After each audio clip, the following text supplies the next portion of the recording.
Okay, so imagine this. You start out working really tough jobs, struggling, can't find a stable path after college, application after application, just rejection. It feels like that whole world of like comfortable living, forget wealth is just completely out of reach. Now, picture someone starting right there, but somehow finding a totally different path, ending up running, 25 businesses, generating incredible passive income. How does that even happen? You shared a bunch of sources with us laying out this exact kind of journey, and today we're doing a deep dive to really unpack it. Yeah, and that story, it belongs to Hank from Hank's EV. What's really striking, and you see it across these sources, is how transparent he is. He's not just saying, I'm successful. He actually, shows the properties, the businesses, even the numbers on his blog and YouTube. It's pretty rare. So our mission here is to trace Hank's path step by step. Understand how this one book and what he did afterwards led to this, pretty extraordinary outcome. And maybe more importantly, what broader lessons you can maybe take away about the possibility of, changing your own life's direction, that maybe something different is possible. Okay, let's start right at the beginning then. What was his situation like initially, according to the sources? Well, the picture they paint is one of, significant struggle at first. After college, his goal was, like most people, the traditional one. Get a stable job. Find something secure. But he just couldn't get hired. Rejection after rejection, just trying to get his foot in the door. That whole conventional path just wasn't opening up for him. And he even tried taking steps to make himself look better for that traditional market, right? That's right. He was working these jobs, nightclubs, delivery, and specifically saving money. He wanted to study abroad. He thought, improving his English, getting a better TOEFL score, maybe that was the key to landing a good job. The sources actually mentioned he saved, get this, $10,000 in just 6 months working at the nightclub. That's real dedication, even back then. Wow. But it wasn't just the job rejections that shifted things for him. There was this moment, kind of an aha moment about the actual numbers, wasn't there? Absolutely. This was really critical. And it happened even before he found that book we mentioned. Yeah. He started doing the math. He figured, okay, say I study abroad for a year, I get that job, maybe it pays $20,000 a year. Which seemed like the goal then. Right. But then he calculated how long would it take to save anything substantial, even saving every single cent for 2 years. That's only $40,000. $40,000, yeah. Exactly. And he looked at that number and just thought, this path, even if I stick with it for years, it's not getting me anywhere near buying a house or achieving real financial comfort. It felt like a trap. Kind of ironic, isn't it? The nightclub work was actually paying better at the time. Yeah, it's sort of funny. The nightclub job, maybe not seen as a career, was more lucrative then and didn't have the opportunity cost of chasing these jobs that, weren't leading where he wanted to go anyway. So this realization, the stark math, led him to a pretty big decision point. It did. The sources point to age 28 as when he consciously decided, okay, pivot time. Instead of just banging his head against the wall trying to get that stable job that felt like a dead end, he chose to try and start a business. It was a fundamental shift in focus.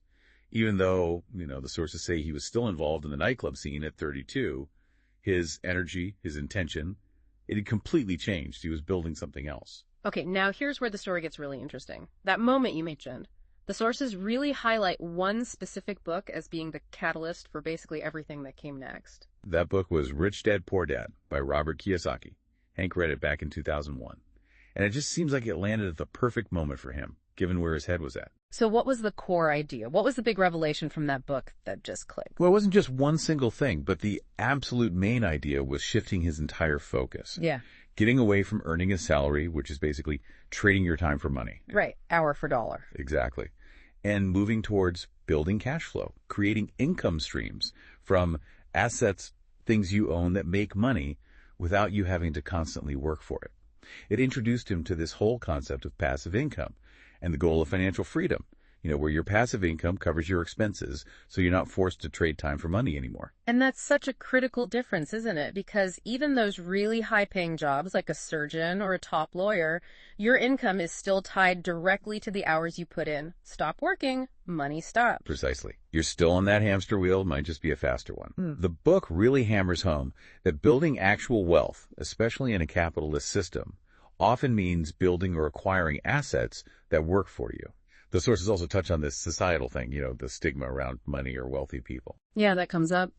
And the book suggests, and Hank's story seems to imply, maybe part of that is because people feel it's just unattainable for them, or they think it must come from doing something wrong. Yeah. And crucially, our standard education system. Hmm. It just doesn't teach this kind of financial thinking. It trains you to be a good employee, not necessarily an asset builder. Okay, so he's got this completely new lens on things. What was the very first concrete action he took after reading Rich Dad, Poor Dad? He immediately honed in on real estate, specifically property auctions, looking for deals there. And getting started wasn't easy, right? It took some serious discipline. Oh, absolutely. The sources really emphasize his dedication here. He saved up $120,000 over 4.5 years. Wow. Yeah, by living incredibly frugally. That level of commitment just to get the initial capital together, that tells you something. And that first property purchase was in 2002. What was it? He bought a distressed apartment, got it at auction for a really low price, just $30,000. And he used leverage, basically borrowing against the property's value to help finance the deal. And this first one, this was the proof.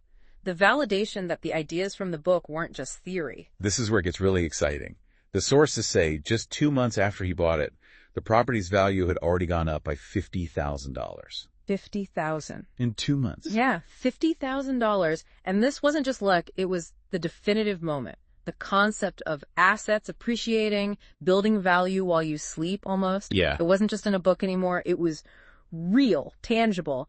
That totally solidified real estate as the path forward for him. Man, it must have felt like a light switch just flipped on in his head. Completely. He talks about that exact feeling once you make even, say, $5,000 or $10,000 like that, not from hours worked, but from something you own. Yeah.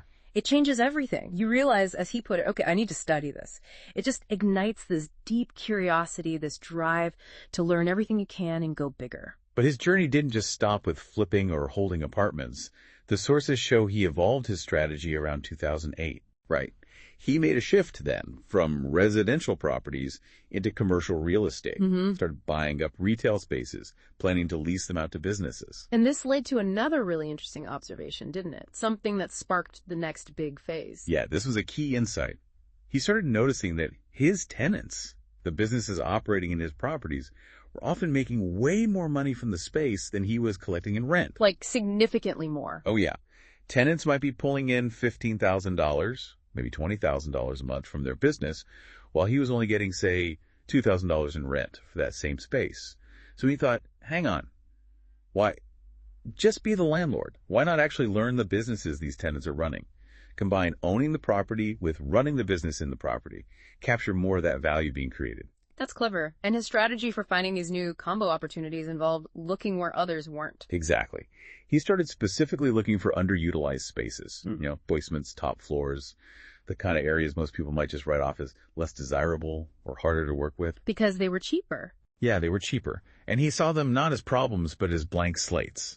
Opportunities for specific kinds of businesses that could thrive there. Okay, give us that swimming school example from the sources. That one really makes the strategy clear. It's a fantastic example. So in 2015, he buys this 1,500 square foot basement space for about $175,000. A basement for a swimming school seems odd. Right. But think about it. Basements often have stable temperatures. They're not affected by weather. Actually pretty good for certain indoor activities like swimming. So he converts it into a children's swimming school.